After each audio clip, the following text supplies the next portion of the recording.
niata sa usa ka press conference ni Attorney John Fernandez may kalabutan sa may katag nga taho nga na dismiss adunay mga pulis nga dismiss dinhi sa dakbayan sa Osamis. So aniya ang iyang pagpatinaw?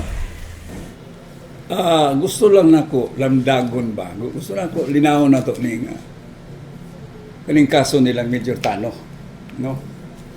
Kaso ni nga nahitabo adtong 2024 Enero. Gilungkab ang duha ka jewelry shop sa Gaisano sulod gilungkab. Ug pila ka mga tao nga nakakuha sila og mga alahas og cash. Apil na gani ang sa Metrobank nga ATM. Pinaagi sa drainage, dako man gud ang drainage dia. Dayon ilang gibuslutan diri sa kilid sa Gaisano didto lusot sa mga jewelry shop. Mao nang kasuha. Now, nagpasalamat nga nasulbad din kasuha. Ubang mga lungkab sa ubang nga sama ni ini nga style wa mga sulbad, ang usami sulbad. Nadakpan nato. Unya dili ni kanang usahay magud niya pud tay mga kaigsuonan nga pataka ba istorya nga mga fulgay. Usaon pagka fulgay ani nga usa ganito gikuha sa Cagayan de Oro kay napoy dakong kaso sa lungkab gyapon sa Cagayan de Oro, apil siya. So og krimen prominente kining mga tawanan nga mga kriminal gid ni. Unya ikaduha na file ang sumbong batok ining limam siguro ni katao. Gipile sa pulis sa opisina sa Piskalya, buhatan sa Prosecutor's Office. Nakita sa Prosecutor's Office, sa Office of the Fiscal nga adunay dakong basihanan nga idemanda ni mga tawhana. So, the probable cause existed. So, mo nang ipasaka ang sumbong diha sa atong korte. Karon pending ni siya. So, pending na to ni nagpasabot nga ongoing ang kaso. Ongoing kining kasuha. Kala karon ginahearing pa na sa atong korte wa pa na mahuman. So naay mga komentaryo nga atong nadunggan nga mga full guy kuno ang gidakop nilang Major Tano. Dili man sa pagka full guy ani nga niya may ebidensya nga bugat ba kay ning ebidensya na ay testimonyo sa mga testigos nga nakakita pagbuslot anang kanal, nakakita anang unsa pa nang uban nga timailhan sa ilang paglungkap. Dayon di ba nato mabasol ko din usahay style po na ani mga kriminal nga magpakita og inunta pagsukol kay aron inon nga way sa mao nang dagan og human rights. Wala man tay problema ana kay ila man lang katungod. Pero naagi mga tao nga nagiya ana. Di ba? Kay talagsaon ra kay nang manlungkabay nga moabot og human rights. So ako nagsuspetso wala ay nagpaluyo. Gani sa mga komentaryo karon social media na apel ang politika. So labos politika ani nga lehitimo man ni nga operasyon sa pulis. Diin ang mga pulis gitaya ilang kinabuhi. Aron gyud masulbad ang krimen. Ni dili na ni kay ordinaryo ang krimen nga mismo ang atong regional director sa pulis ni ani gyud dinhi iya kining gisubay. Ug unsa ka tinuod nga gibuslutan ang kilid sa Gaisano. Dinihigod mismo. Ang regional commander, iya gining gitanaw, gisusi niya ni. Kay, dili sayon to nga lungkab. Pila ka milyon nawa sa Metrobank. Pila ka milyon nawa sa duha ka jewelry shop. Gawa sa mga alahas. Minilyon ba ya? Dako ang nawala. Pero, kining kasuha, nasulbad ni. Mo nang naatay kaso karon sa korte, gihiring pa ang mga kaso. While na pasaka ang kaso, ang atong mga akusado, ilang pamilya bakhaw unsa, ni-report sa human rights nga dunay torture nga nahitabo. Nga gilapas ang ilang tawhanong katungod. Nga mauna, na demanda sila kay gilugos pagpaadmitar sa krimen nga wa nila mahimo. Dito ta nila nagipagawa sa korte para masalbar. Pero nga nung naamalis human rights. So, okay, ilan ang katungod? Kunya, kining kasuha, wala. Kining kaso nilang Major Tano, sayop ang ibutang sa social media nga na-dismiss na. Ang desisyon nag-ingon nga dismiss, pero dili na penal. The case is still pending because silang Major Tano nag-file og motion for reconsideration. Wala pa man mapinal ang kaso. Naapala sila serbisyo, pero naay desisyon sa ombudsman nga gidismiss sila. Natural na. Kaya mo dismiss man ang ombudsman, sibo sa complaint. Depende na kung ang complaint lig-on ba gyud na ituhuan sa ombudsman na may katungod silang Major Tano nga mo file og motion for reconsideration. Mao na karon ang ilang gihimo. Tagaan mo na ko og the best example. Atong hipi sa una si Major Calleca. Di ba? Kadumdum Major Calleca. Nadimanda si Major Calleca sa ombudsman. Sa kaso, sa usa ka batan-on nga nagkuha sa pitaka ni anhing Pastor LB sa Happy Church. So, ni-report ang si Pastor ngadto kang Mayor Parhuino, gidirektahan silang Calleca nga pangitaan ninyo ang nagkuha sa pitaka ni Pastor LB. Nadakpan nilang Calleca. Siya mo hipi. Diyang gidakop, nakuhaan nila ni og Cebu. Ang bata, dili po ba dito ka preso kay at that time, 17 anyos. Minor. So, ang naitabo, wala niya presong bata. Ambot, kung saan higayon, saan kuana nga, niabot man dito kang Piskal Marabi, dahil niabot sa ombudsman. So, doon na resolusyon ng ombudsman. Sama ani karon na ay resolusyon ng ombudsman nga pasakaag sumbong kriminal si Major Calleca o mga kauban makapilit o kisa patong usa. Niguwa ilang warrant. Pag-abot sa resolusyon sa ombudsman nga nag-ingon nga pailan og sumbong, wala maghulat si aning Piskal Marabi nga makapile og motion for reconsideration si Calleca. But what I did, ako man ang abogado ni Calleca atong panahon na, nagpag-abot yun sa resolusyon sa ombudsman nga nag-ingon nga pasakaan sila o kasong kriminal. Nag-file lang kong motion for reconsideration. Gipahankarin akong Calleca sa Manila. Larga. Bitbita ni i-file dito niya itong motion for reconsideration. At ni kanus ani ma-resolve. Ang case pending sa court. Na ay pending warrants of arrest. Wala ma-serve. Niabot ang reconsideration within the period of 1 month. Pag-abot sa resolusyon nga nagtratar sa motion for reconsideration nga akong i-file, gidismiss man ang kaso, the following day nag-file kong motion for dismissal sa kaso nilang Colonel Calleca. Into this time, gidismiss po sa judge ang kasong kriminal. Maro na siya. Pareho ra ni, kaning himo nilang Major Tano, nag-file og motion for reconsideration, wata kay ba o i-reconsider ay. So, dili niingon nga, na-dismiss na gyud. Dili pala final na kaso. Ongoing pa ang motion for reconsideration. Wata kay ba o kung unsay resulta. But, you know, wata kay ba o kung pag-usog og review sa ombudsman, makita nila nga naay merito ang motion for reconsideration. Sama atong i-file nako sa kaso ni Major Calleca. Pag-review nila, nakita nila ang akong argumento nga dili angay nga pailan og sumbong ang mga pulis, sumbong kriminal. Kay lehitimo man ang pagdakop. Naamay complainant, naamay affidavit si aning Pastor LB nga kana yung bataa mo naghablot sa akong pitaka. Ang insidente lang nga na ay nakuha nga Cebu, niingon ang bata nga gitamlan sa Cebu. Siya ra pa gayon. Unya, katong bataan naman ito record po siya daan sa Cebu-Cebu lagi. So, muna inahitabo. Na-dismiss po ang kaso lang, Major Calleca. Sama ani na ay posibilidad, kaya di pa man i-final, na ay posibilidad nga ma-reconsider ang kaso batok nilang Major Tano nga mawala na po ng kasuha. Posible na, kaya naaman tayo motion for reconsideration nga gi-file. Dili akong kaso ni. Kaya pag abot aning kaso ni Major Tano, Mauning panahon nga na ako sa Congress. Gauban ko ni Colonel Espinido sa kaso dito sa Quadcom.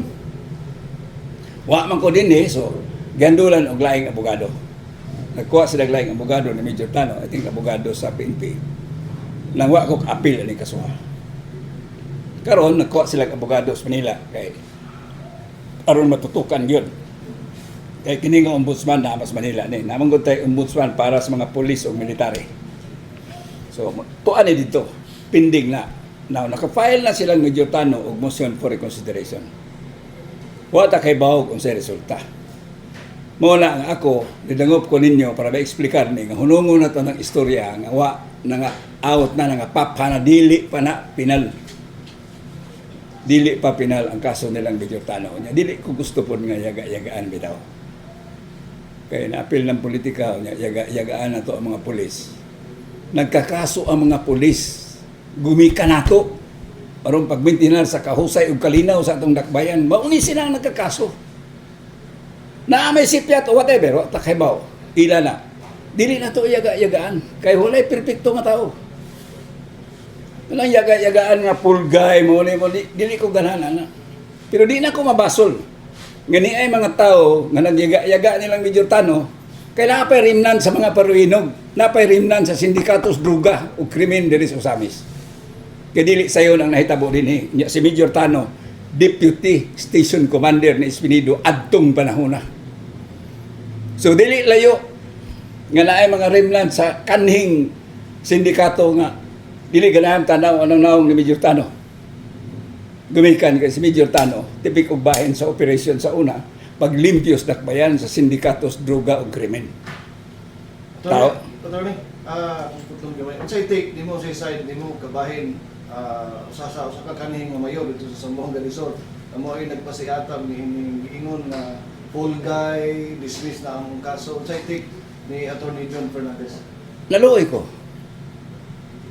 Kaya nga nung niabot sila ana nga panultion nga wala nila tan-awa kung unsa ning kasuha. May untag niingon nga pulgay kung niingon sila nga pulgay na kay mao ni nahitabo. Wala nang tawahan na diha tuwa na sa Zamboanga del Sur. Inana tigali. Pero miingon lang nga pulgay aron lang paghugaw sa inunta personahe sa tao. Ikaw man to ano. Ako hubad mao nga niya pa manggoy mga remnants. Mga suod nga higala sa kanhing sindikatos mga paruhinog. Nga masakitan bag kitaan ng mga naunga ka involved yun sa atong krusada sa una, batok sa droga. Pasabot mo nga kanhi mayor sa Zamboanga Resort dunay relasyon or doon nga relasyon sa kanhi pod. Wa ta kay balo, kamuntalan hay balo man mo, kinsa na sila. Busa akong giingon ba nga, ayun na lang ang tao ninyo yaga-yagai ang pulis kay ako nakita na ako na nga ngubiya na nga sa akong kayano ningkamot ko nga makatampo ko gamay nga ang mga pulis wala na ko ng pangayoy bayad kung muduol na ko kay nakita na ko ang ilang sakripisyo gikan pa kaniadto hangtod ni abot Espinido hangtod karon mulang di man perpekto ng pulis sayop man na pero ayaw ninyo yagai kanang inana karon wa kay nila hisgot ang kaso final na bagdili di yung may mga dismiss mo ulay mo na wala na ko. Sibilya na daw. Ha? Sibilya na daw. Oh, sibilya na. Ayaw. Dagaan na ito gamay ang konsiderasyon kay bisag inana ra ng mga pulis. Labi na, especially Major Tano. Dili ningon nga laban ko niya kay abogado ko sa pulis. Dako kay ning natabang si Major Tano. Sa pagsalbar sa atong dakbayan aron mawala ang sindikatos droga o krimen. Kay deputy man ni Espinido. Unya ako, saksi ko anak kay naaman ko. Abogado masagos ni Espinido ug sa mga pulis kadibre. Humanggay na nga. Pag-abot ining kasuha akong gipangutana, kung pila lang kadlaw kung gipangutana si Major Tano. Pag-abot ining kasuha dis ako. Ang iyang ingon ako, dito ka sa Congress, sa Quadcom, giubanan mo si Colonel Espinido. Kaya gipatawag mas Espinido dito, kapila ka bisis, garaghan. Isod pog din mo ubanan. Katubang si Espinido dito sa Congress. Attorney, katong gipos sa kanhi mayor nga dismiss dayon at naato mga ngalan nila katong gikan sa ombudsman o sa Yes. Ang desisyon ng ingon nga i-dismiss. Pero dili final nga desisyon na. Subject to motion for reconsideration nga mao'y gihimo karon nilang Major Tano. Nagkuha sila og law firms Manila ana. so katong nga mga pulis nga naato mga ngalan active pa karon. Oh, wala. Naay kaso ang desisyon gidismiss. Pero dili final, dili final. Mao na nga nag-file pa sila motion for reconsideration. Attorney, ano sa reaction ni Colonel Espinido pagkabalo, naka-istorya mo, Attorney? Pagkabalo niya nga, iyang nindipigit sa una. O lagi, Kaya yung... na goal sad si Colonel Espinido isa. Pastilan, o yung ano man yung ginana, man nga, ang atong pulis gahago ba. Nya, kay balom sa si Espinido o kinsa na yung mga nagtabi ng social media. Pero kinahanglan nato explicar kay ang mga tao dili tanan nahibalog unsay estado sa kaso, unsay hinungdan. Ug unsay sangputanan. Wala sila mahibaw ana asa dapit ang kasuha unsay gihimo. May nang mahibaw ang tao para lamdag ba. Dili ingon nga atong gitabunan ang pulis dili. Ako laning gitin-aw nga tinuod nga gipasakaan og sumbong sa ombudsman, tinuod nga naay desisyon nga gidismiss silang Major Tano, pero kanang desisyon dili pa pinal. Naapay motion for reconsideration nga gi-file nga wa ta kay bawog sa resulta. Atong pabuton. Ug kanang motion for reconsideration i-deny na sa ombudsman. Yes. Naapay laing recourse, mamagay na nga atong balaod dili pa gud ni one way. Naapay recourse. Panalitag i-deny na sa ombudsman, naapay recourse silang Major Tano. Di can go up. Inanara na siya. Pero mawalagi kay gumikan saktan mo gunang politika. Yaga ba? Taka og istorya nga wala. Klaroon ko na to mga tao nga. Okay ra nang maingon nga na sila kaso. Ang desisyon na dismiss pero wa pay final. Okay ra na. Kay mo man tinud. Pero gamito na to na ang issue ron yagaan na to mga tao involved di sad ko ganahan na. Kay kining mga tawana, especially Major Tano, nakatabang po ni sa atong syudad. Kinabuhi po ang gitayaan eh. Dili sayon. Sayon na lang nato. Pero kay pulis, ilang trabaho, dili. Oy. Dili tanang pulis nga nakahibo sama sa gihimo nila. Mawang ginay tinuod ba? So, inaot nga dawato na. Nga, di na lang ta magdaghag istorya. Atong pabuton lang. Pabuto na to kung unsay mahitabo. Attorney, unsa ka taas kanang mobile ka motion for reconsideration pinakataas ng law ng result, Attorney? Depende na siya because depende na sa ombudsman. Normally, they have 90 days to resolve that. Maximum. Sometimes, pwede ko nang mamumbo.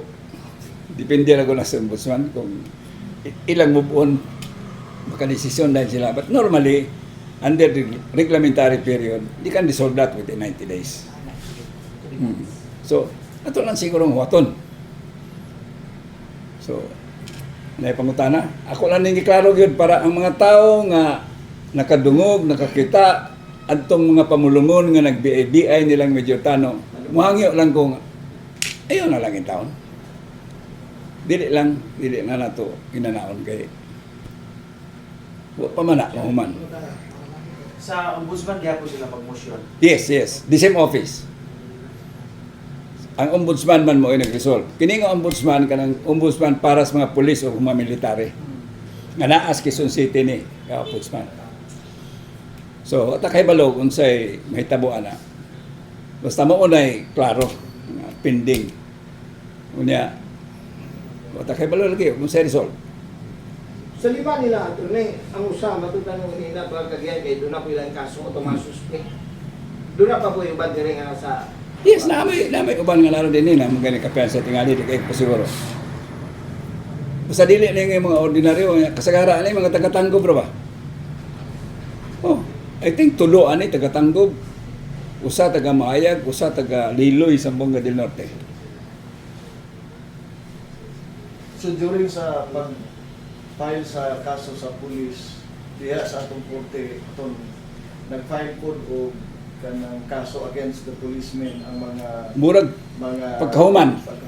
Pagkahuman. So ni anak ka lifespan ni anak kun kadali Oh. ang process. Oh. Pero sige lang, inaano lang gani. Ako bitaw ang advice si Major Tano. Sige lang, keep cool kay inali man eh. Bisag di taganan unta aminaw ana mga pamulungon bang ingon nga. Sana untouchable ay di man pwede na mo gamiton. Dili man untouchable ang pulis. Dili gani untouchable ng mayor. Pulis pa. So kuan ba nasaktag politika kay mga bata-bata ni so-and-so mga na di naman na mao may labot sa Sa mo sa kay motibo atong kanhi mayor nga mao magi nanguna ni ini aron lang yun pagdaot niya ako lagi akong basa nga wa baka ni wani masaguli og mga sentimentos karaang pagtuo nga maayo ang mga sindikato sa droga o krimen sa panahon sa mga paruhidom. Kaya si Major Tano, ano siya, major, ano siya, personality atong kampanya batok sa droga o krimen sa Lakbayan. Kaya deputy man siya ni Espinido. Una akong giingon nga bisag yan orasad na nga pulis, di lang po na ito yagaan, kaya nakatabang biya po na sa itong syudad. Kinabuhi biya po gitayaan ang tawana o mga kauban. Ayun siya tipiko kabahin sa kalinaw nga ato. Yes.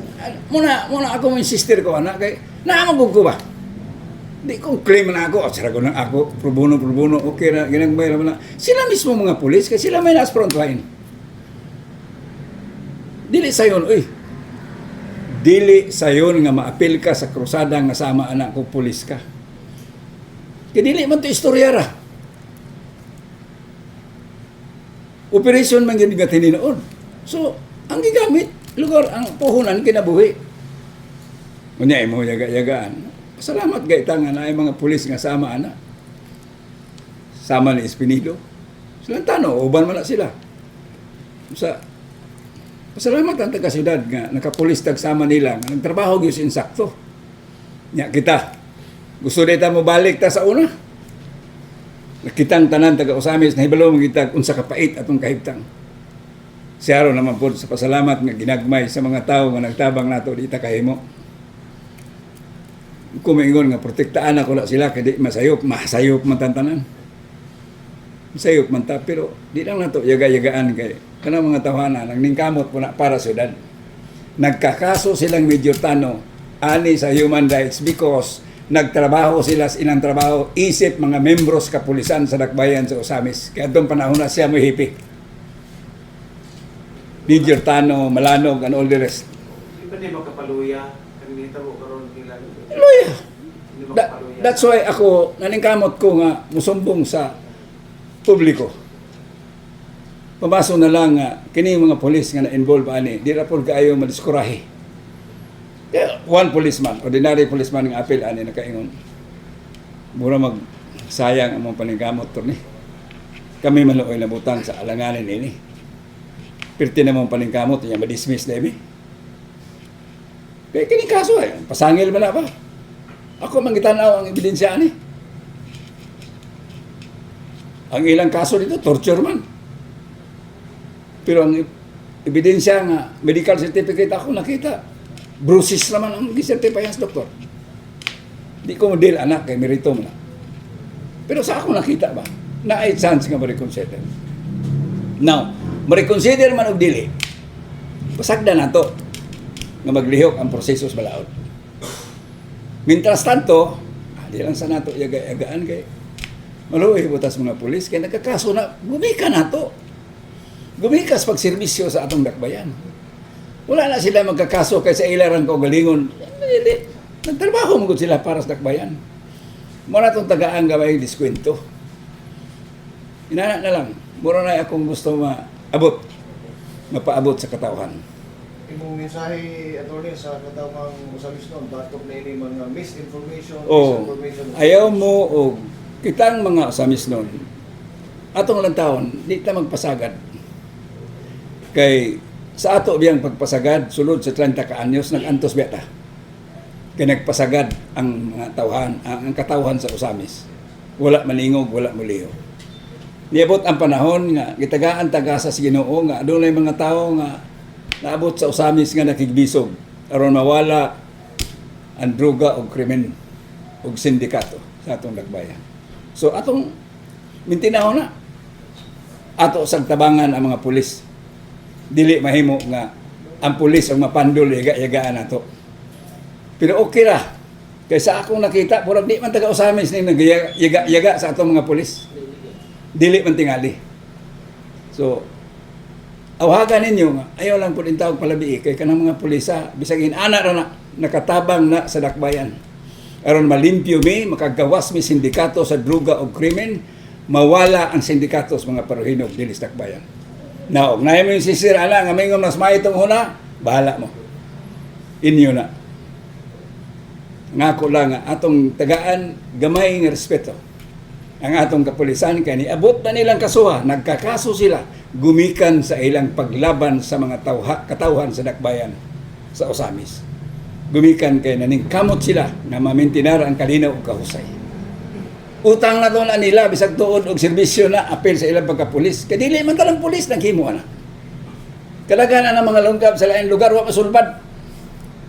Dili sa Osamis na sulbad na to. So, pasalamaton ta na nga naatay mga pulis nga seryoso, unya naningkamot, unya gitaya ilang ginabuhi. Kay kanang grupo wa, dili biyan ang gamay nga grupo. Dili na gamay nga grupo. Dako na sila. Kay ubang mga lugar na, pareho mga style. Buslot manggihapon, kanal manggihapon. So, salamat kay ninyo ha. Salamat sa tanan nga mahimo mong tulay sa kamatuoran nga ang atong katawan dili malipat ani mga problema nga atong giatubang. Sumautuno si Attorney John Fernandez, sugikan na lang rin sa akong nahimutangan alang sa DXDD Radio Campana, ang radyo sa simbahan, W45 Dudong Bargamento, Tanag sa Dakbayan.